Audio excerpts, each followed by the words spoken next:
Il y avait un responsable juif appelé Nicodème, qui appartenait au parti des pharisiens. Une nuit, il vint trouver Jésus. « Maître, nous savons que Dieu t'a envoyé pour nous éduquer. Personne ne pourrait accomplir les miracles que tu fais sans l'aide de Dieu lui-même. » En vérité, je te le dis, personne ne peut voir le royaume de Dieu s'il ne naît pas de nouveau. Et comment un homme adulte peut-il renaître? Il ne peut pas retourner dans le ventre de sa mère pour naître une seconde fois. En vérité, je te le dis, personne ne peut entrer dans le royaume de Dieu sans être né de l'eau et de l'esprit. Un être humain vient physiquement de ses parents, mais il naît spirituellement de l'Esprit Saint.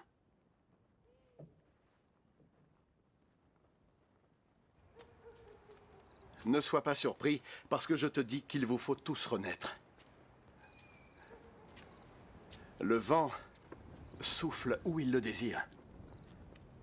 Tu entends bien son souffle, mais tu ne sais ni d'où il vient, ni où il se dirige. Il en va de même pour celui qui naît de l'Esprit Saint. Comment cela est-il possible? Tu es un grand maître en Israël, et tu ne connais pas ces choses-là. En vérité, je te le dis, nous parlons de ce que nous savons et de ce que nous avons vu. Pourtant, aucun de vous ne veut accepter notre message. Vous ne me croyez pas quand je vous parle des choses de la terre. Alors comment pourrez-vous me croire quand je vous parlerai des choses du ciel? Aucun être n'est jamais monté au ciel, à part le Fils de l'homme, qui est descendu du ciel.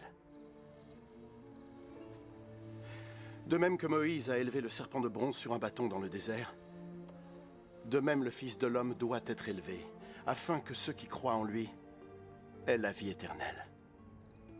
Car Dieu a tellement aimé le monde qu'il a donné son Fils unique pour que tout homme qui croit en lui ne meure pas, mais obtienne la vie éternelle. Car Dieu n'a pas envoyé son Fils dans le monde pour en être son juge, mais pour en être son sauveur. Mais ceux qui ne croient pas ont déjà été jugés, parce qu'ils n'ont pas cru au Fils unique de Dieu.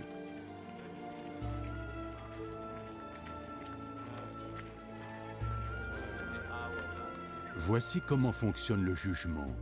La lumière est venue dans le monde, mais les hommes préfèrent l'obscurité à la lumière, parce qu'ils agissent mal. Ceux qui font le mal détestent la lumière.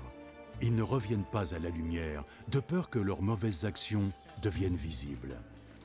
Mais ceux qui sont dans la vérité viennent à la lumière, afin que la lumière montre que leurs actions ont été accomplies en accord avec Dieu.